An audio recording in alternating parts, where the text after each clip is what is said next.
darf noch ganz kurz beten für dich. Herr Jesus Christus, ich danke dir für den Stefan, dass du ihn einfach gerufen hast, dass er jetzt einfach heute Morgen da sein mit uns. Und ich bitte dich, dass du ihn jetzt brauchst als dein Werkzeug. Ich möchte dir einfach Raum geben, Heiliger Geist, dass du reden darfst, dass du sollst wirken. Ich bitte dich jetzt einfach, dass du den Stefan brauchst zu deinem Willen. Amen. Amen. Danke vielmals.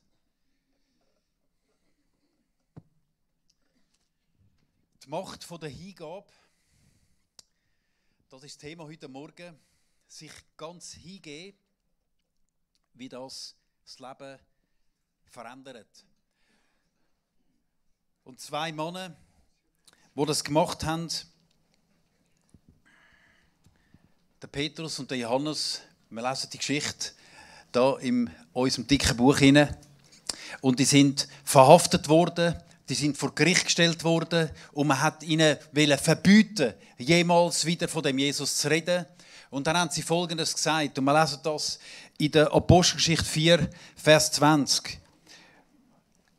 Und sie sagen, wir können nicht aufhören, von dem zu erzählen, was wir gesehen und gehört haben. Wir können aufhören zu erzählen, was wir gesehen und gehört haben. Und das finde ich so stark, was die beiden da für ein Statement gegeben haben.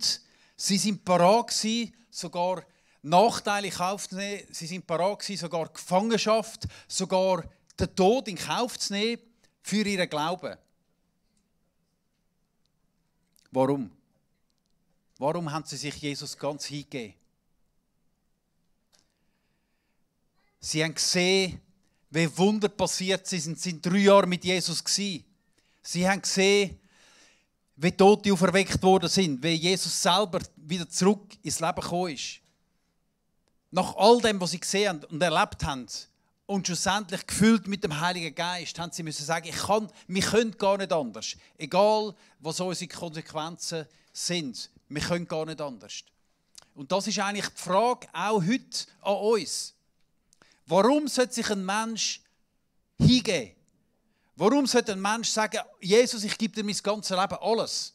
Warum? Niemand gibt sich einfach so freiwillig für irgendetwas an. Wenn es nicht einen triftigen Grund gibt für das. Warum gebe ich alles an? Man muss überzeugt sein. Und das ist eigentlich die Frage für uns. Ganz persönlich, habe ich den Gott erlebt? Habe ich die Kraft von Gott erlebt? Habe ich etwas gesehen und gehört und erfahren, wo mir sagt, ich kann nicht anders, als mich dem ganz hingeben. Das ist es wert, um mich ganz hingeben.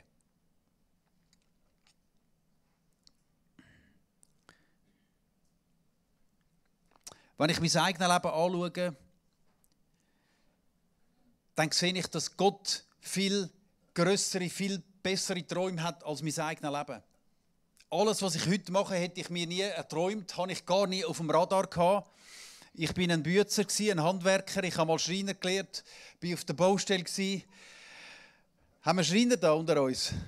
Ja, haben wir sonst ein paar Bützer, Handwerker? Ja, hat es ein paar, sehr gut. Und ich habe gemerkt, Gott hat etwas parat für mich. Aber es war ein Weg, den ich gehen musste.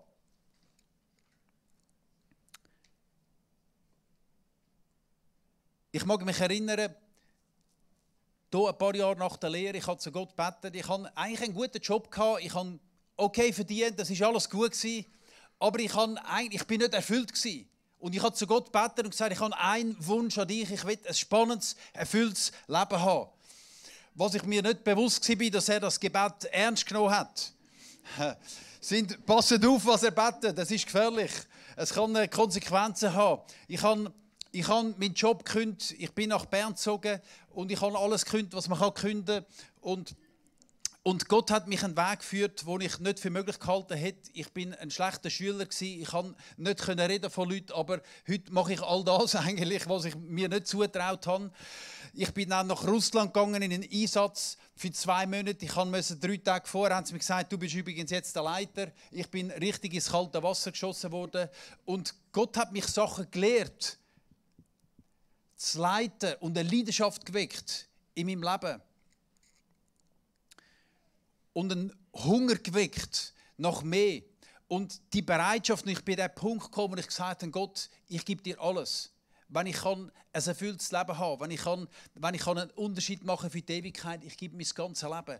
Und ich bin jetzt seit über 30 Jahren im vollzeitlichen Dienst und ich sage euch, ich will keinen einzigen Tag tauschen mit was ich vorher kann. Ich finde das absolut genialste Leben, das man haben kann. Nicht unbedingt nur einfach, das sehen wir bei Petrus, also ich bin jetzt noch nie vor Gericht gestanden wegen dem, aber ein erfülltes Leben und ein Leben zu haben, wo einen Inhalt hat, wo über mein Leben rausgeht. Ich will mit niemandem tauschen. Obwohl ich manchmal Tag und Nacht arbeite, obwohl manchmal Sorgen und Kämpfe und Nöte und Zweifel da sind. Aber ich will mit niemandem tauschen. Weil was ich in den letzten Jahren erlebt habe, eben, ich habe erzählt, wir haben zusammen eine Kirche gestartet, meine Frau und ich, am Zürichsee. Wir haben erlebt, wie Menschen Jesus kennenlernen, wie Menschenleben total verändern. Wir können sie taufen im Zürichsee. Und wenn du siehst, wie ein Mensch vorher ist, wie ein Mensch nachher ist, was passiert, das ist das Größte, was passieren kann, wenn wir das erleben dürfen. Wenn Heilige passiert, wenn Gott sichtbar ins Leben eingreift von einem Menschen. Und wenn ich das erlebe, bin ich bereit, den Kopf in den Dreck hineinzuheben und durchzukämpfen. Aber wenn ich sehe, was passiert, dass Gott real ist, in unserer Zeit, im Heute und Jetzt. Und Christsein nicht einfach ein Hobby ist, sondern es ist real. Es ist mein Leben, es ist unser ganzes Leben. Mit ISTL, was wir hier erlebt haben, ich weiss noch, vor 20 Jahren, wo wir das allererste Mal zusammengekommen sind, wir haben uns getroffen, ein paar Leute um den Heinz Struppler herum und verrückte Ideen, aber er hat gesagt, komm doch mit uns, wir machen eine neue Schule und wir haben irgendwie das Gefühl gehabt, das ist unser Weg, aber wir haben keinen Plan gehabt und er hat gesagt, übrigens, ich kann euch dann auch keinen Lohn zahlen und wir haben kein Geld und kein Räume und kein Büro und gar nichts. Und so haben wir angefangen und gesehen, was einfach aus dem entstanden ist, mit einfachen Leuten, dann kann ich nur staunen. Und wenn ich jetzt sehe, wir sind noch nicht am Ende und sehen, was passiert, wenn wir in Menschen investieren, an Menschen glauben, Menschen fördern, Menschen entwickeln, wie sie anwachsen zu starken Leitern. Das ist das Größte, was man erleben kann. Und das ist das, was mir Power gibt, zum Weitergehen. Und vielleicht auch das Größte, und das ist etwas, was wir auch lernen können, das Größte, oder das, was mir am meisten geholfen hat, ist, dass Menschen an mich geglaubt haben. Dass Menschen etwas gesehen haben in mir, das ich selber gar noch nicht gesehen habe. Manchmal zweifelt man ja an sich selber und traut sich vielleicht etwas nicht zu. Aber jemand anderes sieht etwas in dir und fördert dich und nimmt dich an der Hand. Und bei mir war es eben oft so, dass mich Gott hat zu meinem Glück zwingen musste, weil ich es sonst nicht gemacht hätte. Und manchmal braucht man das auch. Wenn jemand sagt, ich kann nicht schwimmen, dann schiesse ihn einfach mal ins Wasser. Und er wird irgendwie schaffen, über Wasser zu bleiben. Auch wenn es nicht sehr ästhetisch aussieht, aber er bleibt oben. Und das ist, was wir manchmal auch brauchen. Wo Jesus die Jünger gerufen hat, eben der Petrus zum Beispiel, ganz am Anfang, war interessant, der Petrus war ja auch ein Handwerker, ein Fischer. Ich habe da so ein Netz mitgenommen. Ist zwar ein Hängemotto, aber ich muss jetzt einfach so tun, als ob das ein Fischernetz wäre, gell? Ja. Und sie sind an diesen Fischernetz am Flicken gsi, wo Jesus durchläuft. Und was sagt er? Er schaut den Petrus an und sagt, Petrus, folg mir nach. Ich habe etwas anderes für dich, folg mir nach. Und dann heisst es in Matthäus 4, Vers 20, und sie lassen das Netz sein und folgen ihm nach. So simpel. Sie lassen das Netz fallen und folgen Jesus nach und gehen. Und sie haben alles hinter sich gelassen. Warum? Die Frage ist, warum? Ich meine, er hat einen Beruf gehabt, er hat einen Job gehabt, das war vermutlich der Familienbetrieb gewesen, aber er war bereit, das hinter sich zu lassen, weil er hat etwas offensichtlich hat Jesus etwas ausgestrahlt, etwas verkörpert. Hey, ich habe mehr für dich. Ich sehe etwas in dir. Und es zeigt vermutlich auch, dass der Matthäus und die anderen Jünger offensichtlich nicht erfüllt sind in der Arbeit, die sie gemacht haben. Das war zwar seine Arbeit, sein Job, sein Verdienst, sein Einkommen, aber offensichtlich hat ihn das nicht ausgefüllt. Sonst wäre er nicht bereit gewesen, um das alles anzulegen. Sonst hätte er nämlich gesagt, hey, das ist gut für dich, ich habe meine Berufung gefunden. Und das ist ja ein Thema, wo wir da als Kirche, wo wir als Kirche auch dran sind. Was ist meine Berufung, was ist Gottes Platz für mein Leben? Wenn der Matthäus das gefunden hätte, hätte er gesagt, Jesus, schön für dich, ich habe meinen Platz gefunden, such du andere. Aber er hat gesagt, hey, endlich kommt einer. Ich bin noch nicht in meiner Bestimmung, ich bin nicht in Gottes Bestimmung. Er war bereit, den Ruf von Jesus zu folgen. Er hat nicht gewusst, wohin es geht. Und die Frage ist an uns persönlich. Wir sind alle in einer ganz anderen Lebenssituation. Aber die Frage ist, gibt es in unserem Leben auch ein Netz, das wir hinter uns lassen sollten?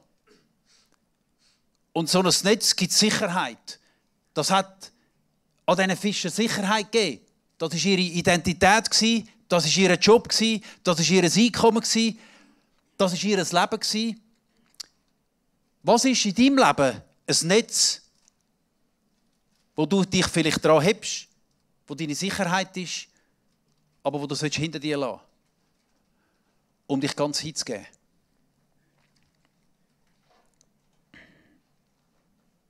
Bind deine Sicherheit nicht an dein Netz, sondern bind deine Sicherheit an Christus. Und die Jünger haben dann gesagt, hey, wir haben alles aufgegeben. Wir sind dir nachgefolgt. Was wird jetzt aus uns? Weil es braucht Mut, Sicherheit loszulassen und alles, ja, irgendwo einen Schritt in das Ungewisse rauszumachen. Und dann sagt Jesus, in Markus 10 lesen wir das, die Jünger sagen, wir haben alles aufgegeben, um dir nachzufolgen. Und Jesus sagt, ich versichere euch, jeder, der Haus oder Brüder oder Schwester oder Mutter oder Vater oder Kinder oder Besitz um meinetwillen und um der guten Botschaft willen aufgegeben hat, wird jetzt in dieser Zeit alles 100-fach zurückgehalten. Häuser, Brüder, Schwester, Mütter, Kinder und Besitz, wenn auch mitten unter Verfolgung. Und in der künftigen Welt wird er das ewige Leben haben. Was für eine krasse Verheißung. Ihr habt alles hinter euch gelassen. Und Jesus sagt, ich sehe das alles. Ich werde es 100-fach bekommen. Das kann ich über mein Leben sagen. Ich habe viele Sachen hinter mir gelassen, aber ich bin so reich beschenkt worden mit dem, was ich erlebe, dass ich niemals zu meinem alten Fischernetz zurückgehen. Ich habe es hinter mir gelassen. Aber mitten unter Verfolgung heisst es so auch. Also Jesus, wenn jemand sich ganz Jesus hingeben will, Jesus hat nie gesagt, er hat uns nie eingeladen zu einem einfachen Leben. Wenn jemand ein einfaches Leben haben will, nicht unbedingt Jesus nachfolgen. Weil er hat gesagt, hey, mitten unter Verfolgung, mitten unter Kampf, also wir müssen auch bereit sein für ein herausforderndes Leben.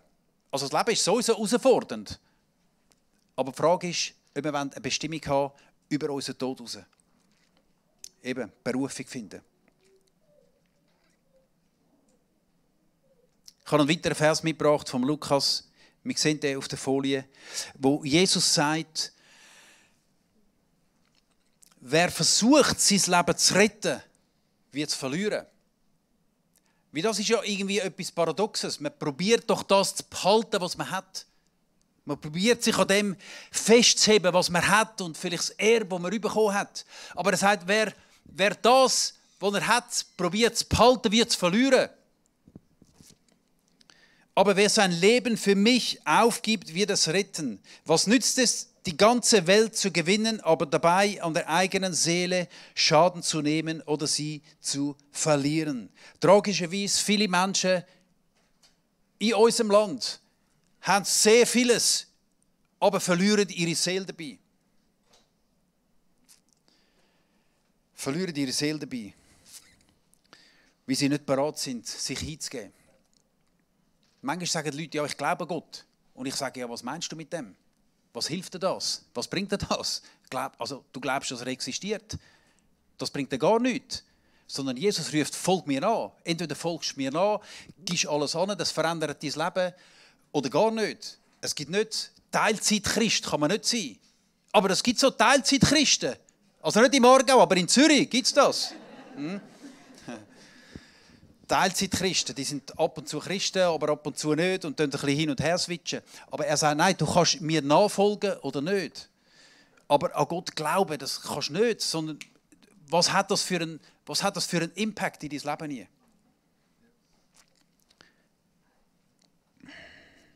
Und ich sage euch, die grösste Gefahr bei uns im Westen, in der Schweiz, ist, dass man so eben Christ als Hobby lebt.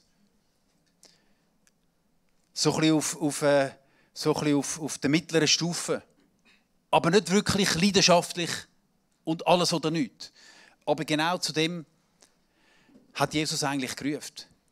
Entweder bist du heiß oder kalt, alles oder gar nichts.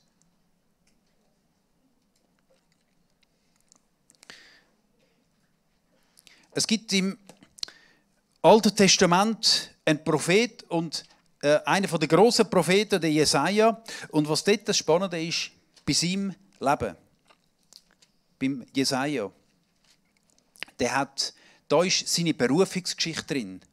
Und die Berufungsgeschichte, eben die Frage, was ist mein Leben, was ist mein Plan, was ist Gottes Plan für mein Leben? Und manchmal warten doch die Leute, bis ein Brief vom Himmel kommt und jetzt weiss ich endlich, was ich machen soll. Man wartet, bis Gott ruft. Und er ruft nicht. Und man wartet und wartet und wartet. Und da ist die Situation umgekehrt. Kennt ihr die Situation von Jesaja? Zuerst ist er in einen Zerbruch hineingekommen, weil er mit Gottes Heiligkeit konfrontiert war. Und er hat gemerkt, wie sündhaft das er ist. Und wie klein das er eigentlich ist. Und in dieser Situation kommt er zu Gott und er merkt, wie Gott ihn nicht ablehnt deswegen, sondern wie Gott ihn zu sich nimmt. Und ihm begegnet in seiner Sündhaftigkeit. Und dann fragt Gott die bekannte Frage. Er zeigt ihm quasi die grosse Not in der Welt. Und wie eine Botschaft müsste gebracht werden. Und Gott fragt Jesaja, hey, wer soll ich schicken? Und was sagt der Jesaja? Er sagt, da bin ich, schick mich. Jesaja 6. Und das finde ich so eine spannende Stelle. Wie der Jesaja nicht wartet, bis Gott sagt, Jesaja, dich habe ich ausgewählt. Sondern er stellt sich eigentlich selber freiwillig zur Verfügung. Er sagt, da bin ich bin nicht der Beste, aber ich habe Zeit. Mit anderen Worten. Ja. Und versteht ihr, das ist ein grosses Geheimnis, dass nämlich Gott baut sein Reich mit Freiwilligen. Gott zwingt niemand. Manchmal habe ich schon gehört, dass Leute sagen, ja, ich mache jetzt das für Gott, aber eigentlich kann ich etwas anderes wählen, aber er hat das wählen für mich. Nein, Gott macht sein Reich, baut sein Reich mit Freiwilligen. Es ist alles freiwillig. Niemand muss. Er hat zahlt für unsere Sünde. Das ist alles. Wenn du ihm nachfolgen willst, ist es freiwillig. Du musst nicht. Niemand muss. Und das hat der Jesaja verstanden. Ich melde mich freiwillig. Ich warte nicht, bis er mich zwingt. Sondern da bin ich. Vielleicht gibt es bessere, aber ich habe Zeit. Wenn du da bist und sagst, ich habe Zeit. Vielleicht hast du das Gefühl, ich bin nicht der Beste. Aber das zeigt, Gott baut mit denen sein Reich, die Zeit haben. Und ich habe schon ein paar Mal gedacht, wenn ich die Geschichten der Jünger lese, ich habe schon ein paar Mal den Kopf geschüttelt. Warum hat er genau die ausgewählt? Warum sind, also das sind definitiv nicht die Besten gewesen. Aber die haben Zeit gehabt. Die haben Zeit gehabt. Und sind parat gewesen, ihm nachzufolgen. Der Petrus, als er beim Fischen war, man hat das Gefühl gehabt, er hat fast nur darauf gewartet. Er hat zwar seinen Job gemacht, aber er hat wieder darauf gewartet, dass er gehen kann.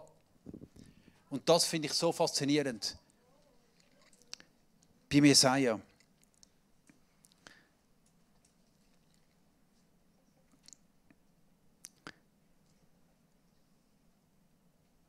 Und vielleicht fühlst du dich unzulänglich. Mir ist es oft so gegangen. Ich habe nicht das Gefühl gehabt, dass ich etwas Grosses bewegen könnte, dass ich fähig bin dazu. Und jetzt kommt etwas. Gott, wie gesagt, Gott hat etwas gesehen, auch in meinem Petrus. Er hat nicht gesehen, der da am Netz flicken ist. Selbst am Schluss von diesen 3 Jahren, wo sie miteinander unterwegs waren, und dann verleugnet er ihn. Wir kommen gerade von Karfreitag und Ostern, wo er ihn verleugnet und man denkt, hat er jetzt nichts begriffen? Aber selbst dort, Jesus hat das nicht erstaunt. Er hat es ihm sogar im Voraus noch gesagt. Er war nicht erstaunt. Jesus ist nicht abgeschreckt von unserer Sündhaftigkeit, von unseren Fehlern, von unserem Versagen, von unserer Beschränktheit. Das ist kein Problem für ihn. Und das finde ich so ermutigend. Wenn wir das Leben gerade von einem Petrus, und von ihm wissen wir ja relativ viel, weil er halt immer der ist, der das erste Mal aufgemacht hat, wissen wir ein bisschen mehr von ihm. Aber das ist so ermutigend, zum zu sehen, Fehler, Problem, Fehltritt ist für ihn kein Problem. Wenn wir mit aufrichtigem, ehrlichem Herz zu ihm kommen und sagen, hey, ich will, kannst du mich brauchen? Und er sagt, ja, ich kann dich brauchen. Weil du hast Zeit, offensichtlich.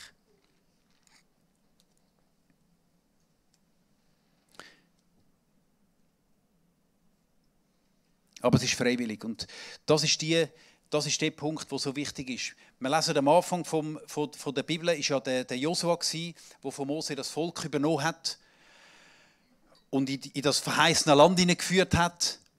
Und jetzt können sie sich niederlassen. Und dann hat er sie nochmal neu an den Bund erinnert, wo sie mit Gott geschlossen haben, als ganzes Volk. Aber dann ist interessant, er hat nicht gesagt, das machen wir jetzt alle miteinander. Sondern er hat gesagt, eigentlich dort schon, das ist eine Entscheidung, die jeder für sich treffen muss. Und er hat ihnen auch gezeigt, was sind die Konsequenzen. Und dann am Schluss sagt er, übrigens, ich habe mich schon entschieden. Weil manchmal macht man die Entscheidung ein bisschen davon abhängig von der grossen Masse. Man geht einfach ein bisschen mit der Masse mit. Und man schaut mal, was machen die meisten und dann tut man sich entscheiden. Und dann sagt Josua, bevor das Volk irgendetwas gesagt hat, sagt er übrigens, ich und meine Familie, wir haben uns schon entschieden. Egal, was ihr sagt, wir haben uns schon entschieden. Wir folgen dem Herrn nach. Auch wenn wir die Einzigen sind, wir folgen dem Herrn nach. Das finde ich so stark. Josua 24. Ich aber und mein Haus, wir wollen dem Herrn dienen. Mach deine Entscheidung nicht von anderen Menschen abhängig. Schau nicht, was machen die links und rechts. Schau nicht, was macht die grosse Masse. Sondern triff deine Entscheidung unabhängig von anderen Menschen, unabhängig von Konsequenzen, unabhängig von irgendetwas außerhalb von deinem Leben. Sondern triff die Entscheidung, wenn du willst, am Herrn nachfolgen. Und die Frage ist eigentlich, oder das Leben ist kurz. Das Leben ist kurz. Und die Frage ist, was willst du, was will ich mal in meinem Leben für ein Erbe hinterlassen? Was sollten mal die Menschen über mich sagen? Für was will ich mal bekannt sein? Dass sie sagen, er war immer lieb, er hat die Steuern immer treu gezahlt, er hat nie Mahnungen im Haus gehabt, er war ein braver Bürger. Was willst du, dass man über dich mal sagt? Was ist dein Erbe, das du weitergeben willst? Lang über dein Leben hinaus.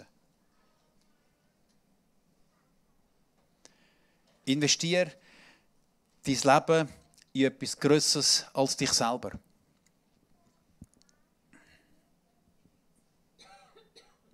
Das Leben ist schnell vorbei. Es ist ein Hauch, heisst es. Wenn man jung ist, meint man, es ist lang. Je älter man wird, je schneller merkt man, wie schnell es durchgeht. Es ist kurz. Es ist ein Hauch. Und nachher wartet die Ewigkeit auf uns. Aber was will ich in dieser kurzen Zeit, wo mir bleibt in diesem Leben, was will ich bewegen? Ich habe mir das mal aufgezeichnet. Ich habe mir mal eine Linie gemacht. Von 0 Geburt bis 80, was so plus minus der Schnitt ist.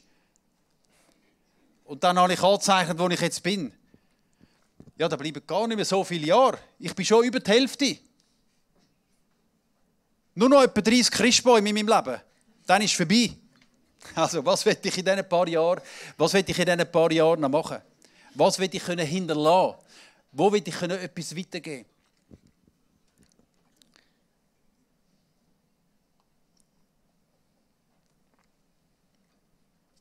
Ich habe ein Zitat vom Rainer Bonke. Vielleicht kennen ihn einige, großer Evangelist gewesen. Und er hat gesagt, Jesus starb nicht am Kreuz, um unseren Lebensstandard zu erhöhen. Er starb, um die Verlorenen zu suchen und zu retten.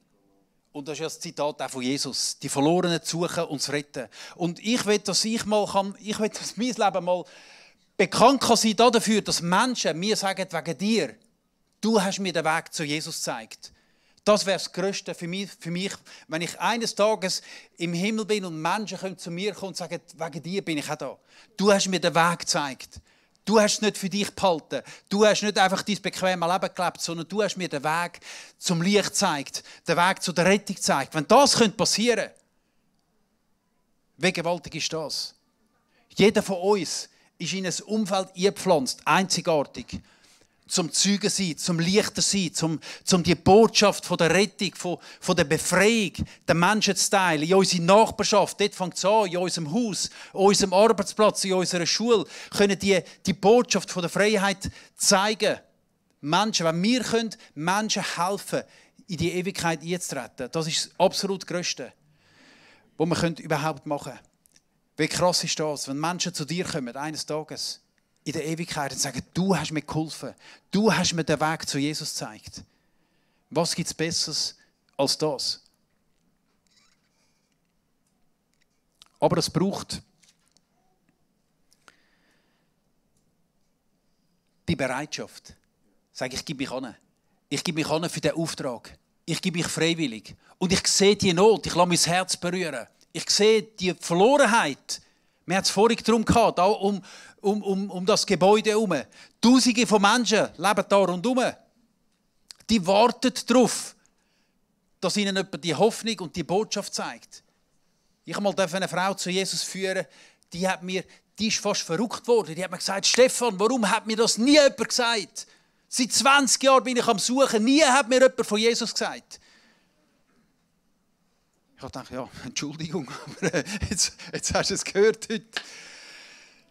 Menschen warten, versteht ihr? Menschen warten und man denkt vielleicht nicht, dass sie unglücklich sind. Sie sehen happy aus, sie sehen versorgt aus, sie sehen reich aus, aber sie warten, wie sie innerlich verloren sind. Wir sind gerufen.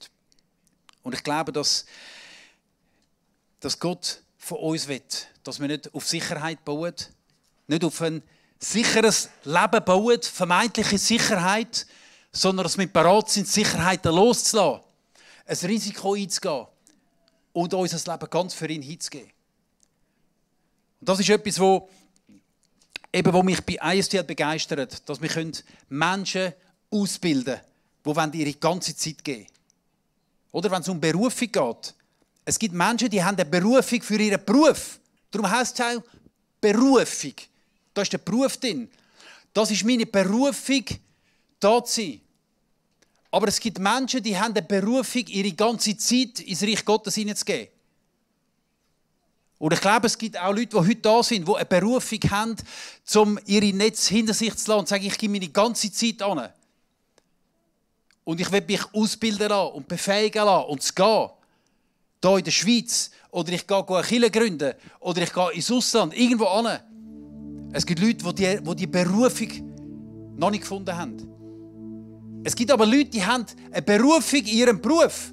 Aber ich glaube, ganz ehrlich, in der Schweiz sind viele Menschen in ihrem Beruf hinein, nicht weil es ihre Berufung ist, aber weil es ihre Sicherheit gibt. Und das ist nicht das Gleiche. Bist du in deinem Beruf? Weil es deine Berufung ist. Mir hat mal jemand gesagt, ja, weisst, ich arbeite jetzt in meinem Beruf einfach so lange, bis ich eine Berufung höre. Und ich sage, nein, falsch. Falsch. Wenn du nicht sicher bist, im Zweifelsfall, gib alles. Gib deine ganze Zeit Gott an. Ausser er sagt, nein, bleib du in deinem Job. Das ist dein Beruf. Das ist nicht nur dein Job zum Brötchen verdienen, sondern das ist auch deine Berufung, wo du Reich Gottes sollst leben. Wenn das nicht deine Berufung ist, im Zweifelsfall, gib dein ganze Leben Gott an. Gib deine ganze Zeit Gott an. Und du wirst erleben, er hat grössere Träume und grössere Pläne.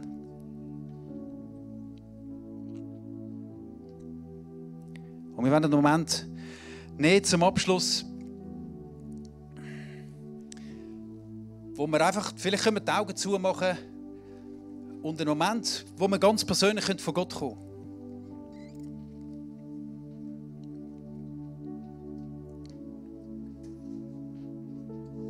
Und ich glaube, dass er da auch durch die Reihe geht. Und ich glaube, dass er heute auch die Frage stellt, die er am Jesaja gestellt hat. Wo er sagt, schaut mal, der Ernte ist reif, aber ich habe zu wenig Arbeiter. Wer soll ich noch schicken? Wer soll ich noch schicken?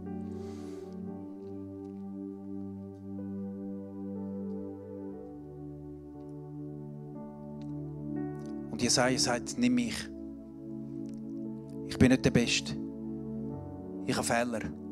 Ich habe Begrenzungen. Aber nimm mich. Ich habe Zeit. Und wir wollen Gott eine Antwort geben. Und es ist keine Frage vom Alter. Ob man jung ist oder alt ist. Ich glaube, dass Gott neu von uns eine Antwort will.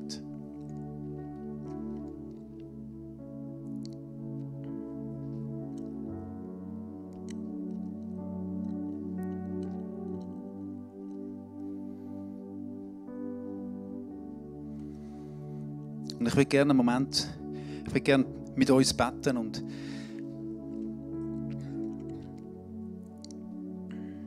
alle die sagen, ich will mein Leben ganz neu ihm angeben. Da, wo ich bin, mein Alltag. Aber ich will mich neu entscheiden, nicht 10% zu geben, sondern ich will mein ganzes Leben ihm geben. Ich will mich von ihm brauchen lassen, in meinem Alltag, in meinen alltäglichen Situationen. Und ich will ihm die Priorität geben. Halten wir die Augen zu, aber wer das will, könnt ihr kurz einfach die Hand aufstrecken. Die sagen, ja, das bin ich.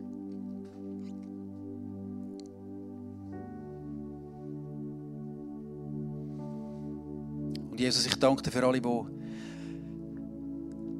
sich jetzt ganz neu entscheiden. Vielleicht zum ersten Mal. Vielleicht zum wiederholten Mal.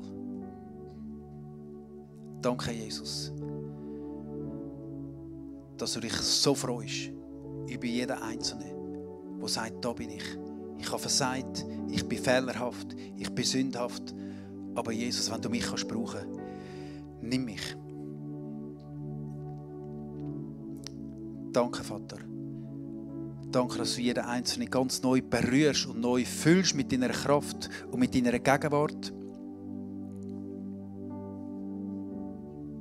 Danke, Heiliger Geist, dass du da bist. Dass du uns neu durchströmst. Und danke, dass du grössere Pläne und Träume für unser Leben hast. Und wir dürfen lernen, mit neuer Hingabe dir nachzufolgen. Unsere Sicherheiten, unsere Netze hinter uns zu lassen. Und unsere Sicherheit an dir festzumachen. Auch wenn wir nicht wissen, wo du uns anführst, aber an dir festzumachen. Ich glaube auch, dass einige da sind, die spüren, dass sie ihre ganze Zeit Gott angeben sollten. Dass sie sogar vielleicht aus dem Beruf aussteigen. Dass Gott einen Ruf für sie hat, in vollzeitlichen Dienst zu gehen. Und ich will gerne für dich noch beten. Wenn jemand spürt, dass eigentlich bin ich das, und vielleicht bist du noch jung, vielleicht bist du erst in der Lehre, aber du spürst eigentlich, das ist etwas, was Gott für mich parat hat, dann streck doch auch kurz auf. Und Jesus, ich danke dir vielmals für die, die sagen, ja, ich spüre es. Vielleicht macht es mir Angst, aber ich spüre es, ich will mir die ganze Zeit dir hingeben. Setz du Glauben frei. Setz du Mut frei. Und Leidenschaft. Alles zu geben für dich. Und den Schritt aufs Wasser zu wagen. Danke, dass du treu bist. Und danke, dass du so viel parat hast. Segne sie. Segne jeden Einzelnen in einer außergewöhnlichen Art und Weise, Jesus. Amen. Amen. Und die jetzt aufgeschreckt haben am Schluss, ich möchte euch gerne persönlich kennenlernen. Vielleicht ist ISTL der nächste Schritt. Vielleicht ist die Kirche der nächste Schritt, um zu sagen, ich will da nicht nur am Sonntag Besucher sein, sondern da will ich mitarbeiten. Da will ich helfen, die Kirche bauen und vielleicht Partnerkirchen gründen. Und da Baden, Wettingen, den Aargau für Jesus gewinnen. Amen.